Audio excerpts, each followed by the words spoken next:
안녕하십니까. 정부장입니다. 정말 김종인, 홍준표라는 이름이 사실 이제 대선 마지막을 가면서 참 야속한 이름으로 떠오르고 있습니다. 김종인은 사실 워낙 왔다 갔다 하는 사람이니까, 민주당도 가서 선대위원장하고, 또, 우파에서도 선대위원장하고, 그랬던 분이라, 사실 어떻게 보면 우파를 배신했다의 개념은 아니죠. 그런데 그런 개념은 아닌데, 김종인 같은 경우는 이제 사실 나이가, 저도 사실 이전에 영상 찍었을 때는 김종인에 대해서 이제 좀 우호적인 아기보다는 좀 재밌다. 김종인 좀 재밌다라는 그런, 취지로 영상을 좀 올렸었어요. 일단, 사람이라는 게 지역구 의원을 한 번도 안 하고 전국구만 5번을 하는 사람은 별로 없거든요. 정치인 중에서. 어떻게 전국구를 5번 하겠어요? 전국구라는 것은 그냥 우리가 신인을 한번 이렇게 데뷔시킬 때, 정치적 신인을 한번 데뷔시킬 때, 이렇게, 이런 사람도 있습니다라고 해서 이제, 신인 데뷔용으로, 만들어 놓은 게 이제 전국구예요. 아니면 이 사람은 이제 정치에 뜻이 없는 사람인데, 요런 사람 정도가 우리 정당을 약간 대표하는 사람입니다라고 해서 예를 들면 조은영 같은 사람들 전국구를 막 했잖아요.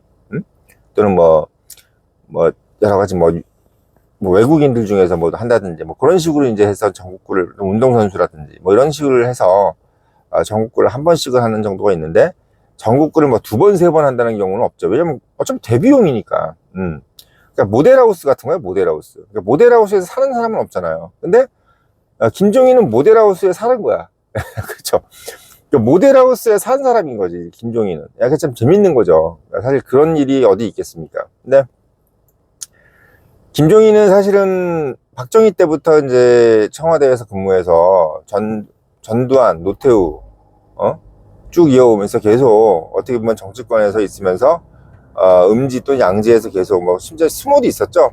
방금 썸네일에 얘기했는 홍준표한테 이제 구속을 당해서 어떻게 보면은, 둘이 다 앙숙인데, 아무튼, 우리가 영욕이라 하잖아요, 영욕. 영광과 이제 어떻게 보면 굴욕을 다 겪은 그런 세월을 상당히 오랫동안 가져온 게 이제 김종인입니다. 근데 재밌는 건, 김종인이가 이제 가장,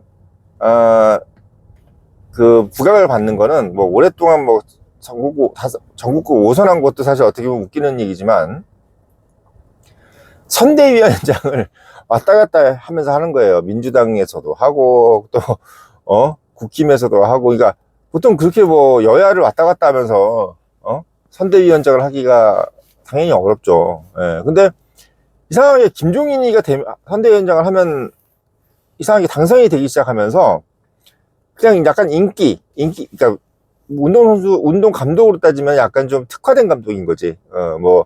결승전용 감독이라든지, 어떤 타자로 따지면 이제 지명 타자 같은 느낌으로, 이제 무조건 이기기 위해서는 김종인이다. 그러니까 김종인은 약간 중도를 끌어들일 수 있는 어떤 그런 사람의 개념으로 생각을 했었어요. 그래서 약간 본인 스스로도 약간 그런 이미지를 좀 많이 특화시켰지. 그러니까 본인이 주창했던 것도 사실 약간 그런 거고, 이렇게 약간 사회주의적인 정책. 본인이 독일에서 이제 공부를 했어요. 그러니까 우리가 김종인이라 그랬을 때 여의도 할아버지들이 김종인을 보면 3번 놀란다는 농담 삼아 하는 얘기가 있습니다. 이게 뭐냐면, 김종인을 보면서 이럴 줄 알았는데 아니네 하는 게 3번인 게 있어요. 이게 뭐냐면, 김종인 당연히 경상도 출신이지. 왜? 이게 박정희, 전두환, 노태우 때 다 있었으니까. 근데 전라도 사람인 거야.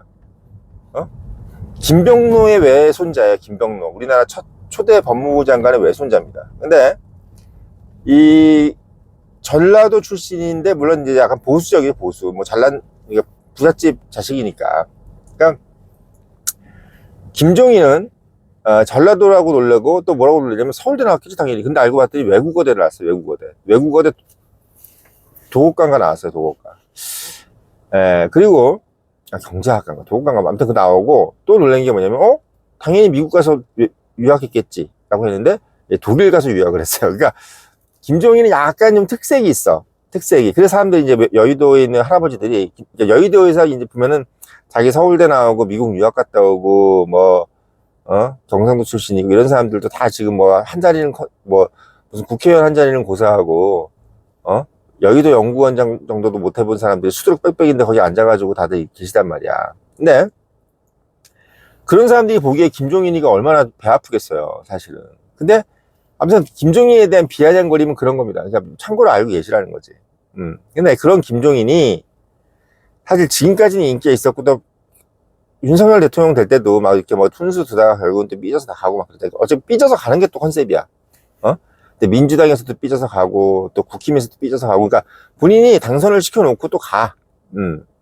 이게 본인 컨셉입니다. 근데 진짜 재밌는 거는 이번에 이준석이가 사실 뭐 어쨌든 우리한테는 뭐 해대는 얘기가 아니지만 이 젓가락 발언을 하면서 좌와 우에서 다 지금 협공을 당하면서 우는 협공이라기보다 이제 우 쪽으로 빠져나가는 거죠. 좌는 이제 마찬가지로 이제 또 빠져나가면서 욕을 하고 가는 건데, 모르겠습니다. 결과가 어떻게 나올지 모르겠지만 이준석 개인으로 봤을 때는 좀 솔직히 손해였을 것 같아요. 그래서 우리가 이제 농계라 그러잖아요, 이준석을. 그리고 이준석이가 우파를 위해서 뭐 크게 단일을 한 거하고 똑같은 효과를 냈다, 이렇게 지금 생각을 하게 만들었죠.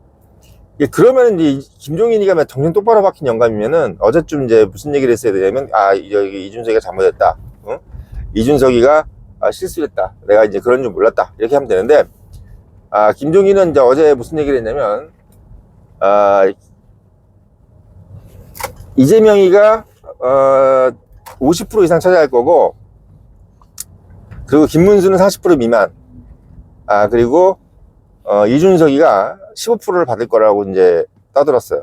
그러니까 사실 어떻게 보면 이게 맞으면 정말 김종인은 제가 봤을 때는 정말 영민한 사람인데, 제가 봤을 때 그거는 김종인이 이제 간둘 때가 되지 않았나라는 생각이 드는 어떤 그런 발언이었습니다. 그러니까 제가 지금 오늘 홍준표, 김종인에 대한 얘기를 하는 거는 제 어떤 개인적인 사심을 가지고 얘기하는 게 아니라 그들이 이제 그런 어떤 발언을 가지고 제가 이제 분석을 하는 거예요. 그러니까 김종인도 이제는 객관성을 잃어가는구나, 이런 생각이 좀 들더라고요. 그러니까 사람이 뭐 나이가 많이 들었다 그래서 객관성을 잃는 것도 아니고요.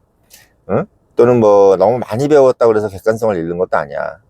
그냥 때가 돼서 객관성을 잃는 겁니다. 아무리 나이가 많아도요, 정말 객관성을 안 잃는 사람들이 있잖아요. 뭐 워런 버핏이라든지 뭐 이런 사람들은 객관성 안 잃잖아요. 뭐 김영석 교수라든지 이런 사람들은 오히려 더 중립을 중도적인 어떤 중용 이런 걸 지키는데, 김종인은 제가 봤을 때 저도 천년만년 그 어떤 약간 좀 밸런스를 유지하는 그런 마인드를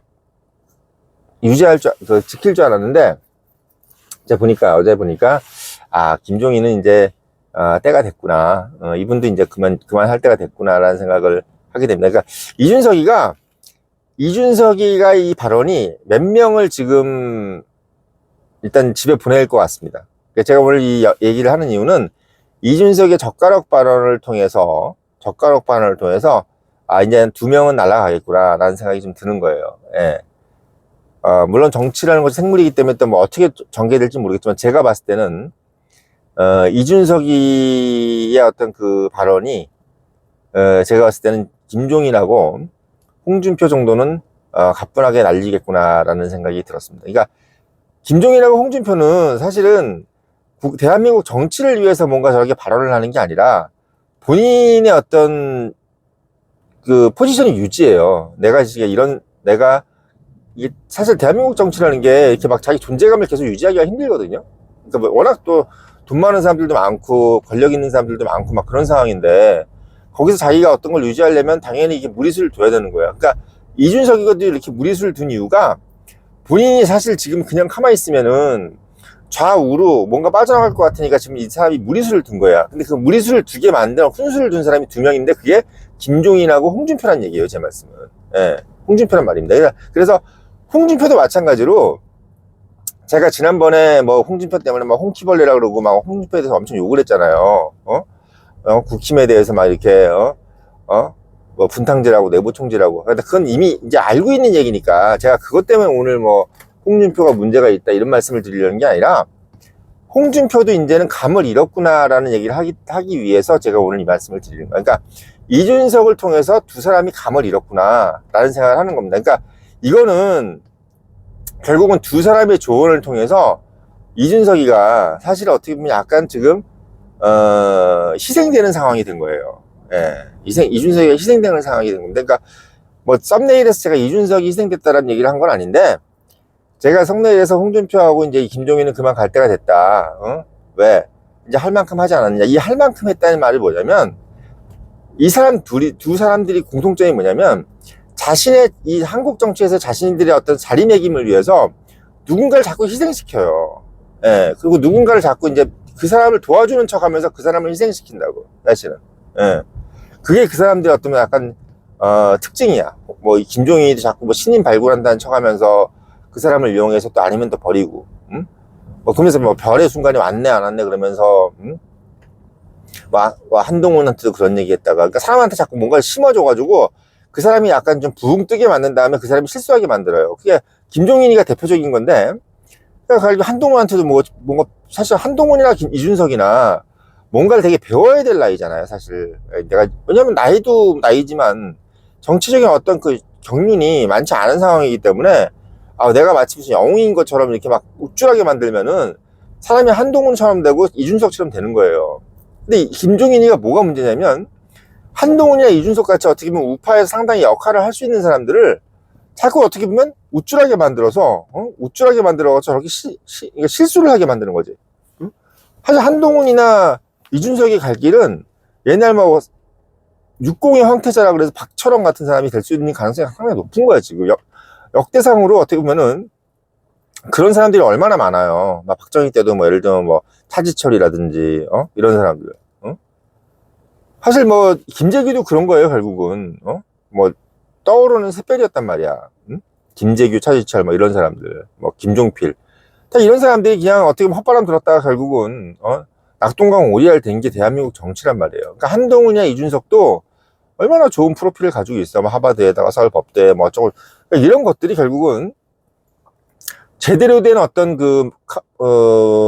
멘토를 만났으면은 본인들이 상당히 뭔가 좀 전도 유명한 사람들이 됐을 텐데, 그게 안 되는 그런 역할을 해준 게 누구냐면 김종인 같은 사람들입니다. 그러니까 김종인이 현실 정치, 현재의 좀 권력자들이나 현재의 어떤 기득권들한테 뭔가 견제되는 역할을 하는 경우는 있어. 그건 좋아. 근데 그걸 위해서 단순히 대한민국 정치를 위해서 그 기득권을 견제하는 게 아니라 나 좀 봐주세요라는 개인적인 어떤 그 사심이 크다는 얘기야. 그렇기 때문에 어떻게 보면 김종인이가 한동훈이나 이준석한테 조언을 할 때도, 야, 네가 앞으로 성공해야 된다고 이렇게 해서 진심으로 그렇게 하는 게 아니라, 겉으로는 넌 정말 샛별이다 이렇게 하면서도 결국 이 사람들이 똥볼 차고 이럴 때는 가만히 있는 거예요. 예, 가만히 있는 거야. 그러니까 젓가락 발언이나 이런 것들도 이준석이가 절대로 본인의 어떤 그 독단적인 판단으로 한 게 아니에요. 그거는 그렇게 할 수가 없어요. 예, 왜 할 수가 없느냐? 이준석이도 아무리 걔가 뭐 양아 빠진 애라 그래도 걔도 일개 그냥 하나의 개인일 뿐이야.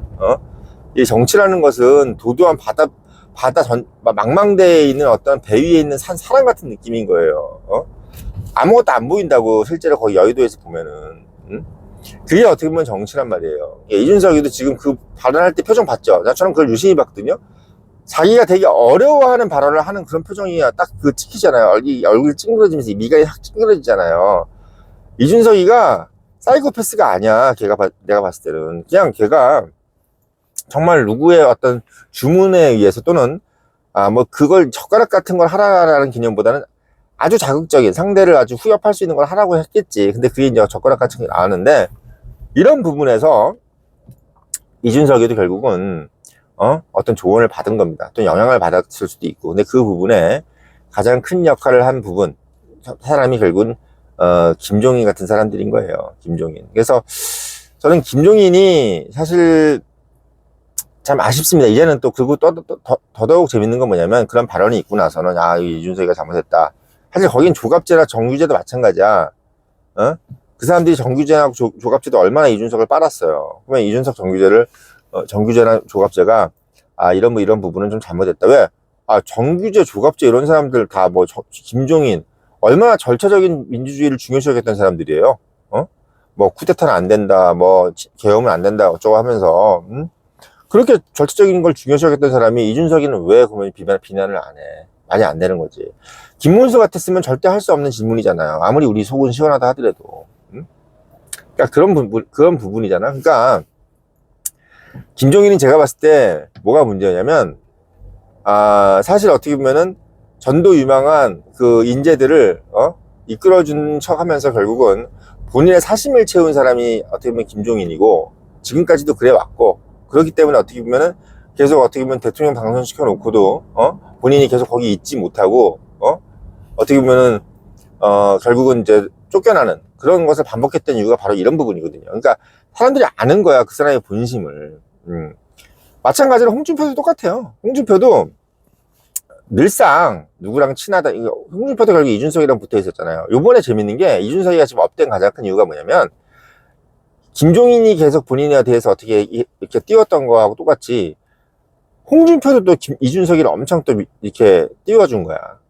그러니까 이준석 입장에서는 뭐가 되냐면 내가 지금 정치적 거물들이 그것도 뭐 대한민국 정치를 대표하는 이런 정치적 거물들이 자기를 이렇게 띄워주는 거 보니까 내가 좀 크긴 큰 놈이구나 라고 저 같아도 되게 우쭐할 것 같아. 응? 얼마나 우쭐하겠어요.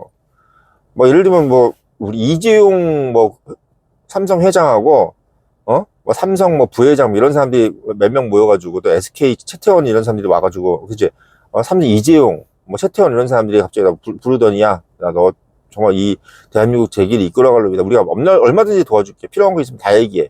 이러면 사람 어떻게 되겠어요? 응? 갑자기 막 내가 무슨 뭐라도 할 수 있는 슈퍼맨처럼 될 것 같은 느낌이 들잖아. 그게 이준석이야. 그러니까 홍준표가 우리가 볼 때는 덜 떨어진 사람일지 모르지만 내가 정치를 하려고 하는 사람 입장에서 봤을 때 홍준표는 거목이란 말이야. 응? 근데 그 홍준표가 지금 얼마나 지난 몇 개월을 봐요. 이준석에 대해서 얼마나 뛰었냔 말이야. 대신 한동훈을 되게 욕하긴 했지만. 그러니까 김종인이는 이준석 한동훈을 완전히 번갈아 가면서 뛰었고 홍준표는 한동훈을 띄우진 않았지. 근데 이준석이는 지속적으로 띄웠죠. 그러니까 지금 그리고 요번에 제가 어제도 말씀드렸지만 이런 젓가락 발언 같은 경우는 전형적인 홍준표 스타일이에요. 네, 홍준표 스타일. 그러니까 홍준표가 아니면 저런 어떤 행동을 할 수 없는 정도로 홍준표가 무리수를 두는 건 되게 잘하잖아. 그러니까 김종인은 사람을 이게 펌핑하게 만든 거고 실제로 어떤 방법론을 제시한 건 제가 보면 홍준표일 것 같아요.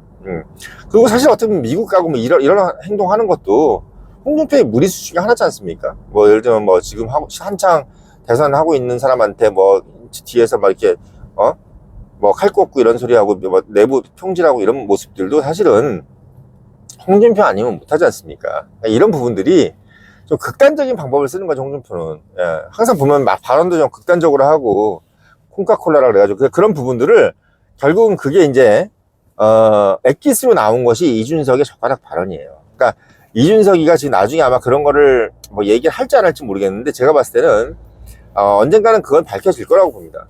이준석의 어떤 젓가락 발언은 나중에 반향도 되게 클 거고 근데 그 부분에서 결국은 홍준표의 어떤 그 역할은 분명히 있다. 김종인도 마찬가지고. 그래서 제가 봤을 때는 홍준표는 뭐 내부 총질에서 제가 홍키벌레라고 얘기한 것도 얘기한 건데 저는 그거 가지고 오늘 말씀을 드리는 게 아니라 김종인하고 마찬가지로 홍준표도 참 이제는 노욕을 이제는 꺾어야 될 때가 왔다. 왜? 어떤 사람을 우리가 보통 그렇잖아요. 금묵자현이라 그랬어요. 먹을 가까이 한 사람은 검어지고 그렇잖아요. 향기로운 난을 같이 한 사람이 향기로워진다는 것처럼 홍준표랑 같이 있거나 김종인이랑 같이 있어가지고 그 사람이 발전하고 잘 되면 그 사람들은 훌륭한 사람이지. 근데 그 사람하고 같이 있어가지고 잘 된 사람이 없고 그 사람하고 같이 있어가지고 뭐가 아주 우울해지고 이러면 그 사람들은 이미 맛이 간 사람들이야. 특히나 요번에 뭐 아까도 말씀드렸지만 김종인이가 뭐야 저기 15% 나올 것이다. 이준석이가 15% 나올 것이다. 뭐 이런 얘기하고 이런 얘기 하는 거 자체가 제가 봤을 때는 이미 감을 잃은 거고 홍준표도 뭐 지금 아직까지도 무슨 뭐 미국에서 어쩌고 하면서 김문수의 내부 총질 이런 거 내부 총질하고 이런 모습들은 제가 봤을 때는 이미 그 어떤 그 감을 잃었다, 이렇게 보시면 될 것 같아요. 그러니까 제가 봤을 땐 더 이상 두 분은 이제 한국 정치에서는 이제 좀 이제 설 자리가 없지 않냐, 그런 생각이 드는 거예요. 그러니까 제가 봤을 때는 이 대선을 계기로 해서 홍준표하고 김종인은 이제 물러나야 된다. 더 이상 이제 나이도 나이지만 김종인 나이가 80대예요. 지금 80대. 홍준표는 70대 중반인데 이 사람들 나이가 많아서 제가 나가는 얘기가 아닙니다. 그러니까 더 이상은 이제는 균형 잡힌 사고가 없구나. 그리고 이렇게까지 땡깡을 부려가면서 본인들의 어떤 그 존재감을 확인하려고 대한민국 정치가 존재하는 게 아니지 않습니까? 그러니까 김종인이나 홍준표나 본인들의 존재감을 확인하고 또는 그걸 부각시키기 위해서 대한민국 정치를 이용한다. 그리고 대한민국에서 있는 이런 어떤 훌륭한 어떤 인재들을 이용한다는 느낌이 들어서 제가 오늘 아침에는 단순히 어떤 내부 총질 이런 개념으로 얘기한 게 아니라 홍준표나 김종인은 이제 더 이상 그런 균형감을 상실했다. 그래서 이제 그만둬야 된다. 이런 말씀 드리려고 오늘 영상을 올렸습니다.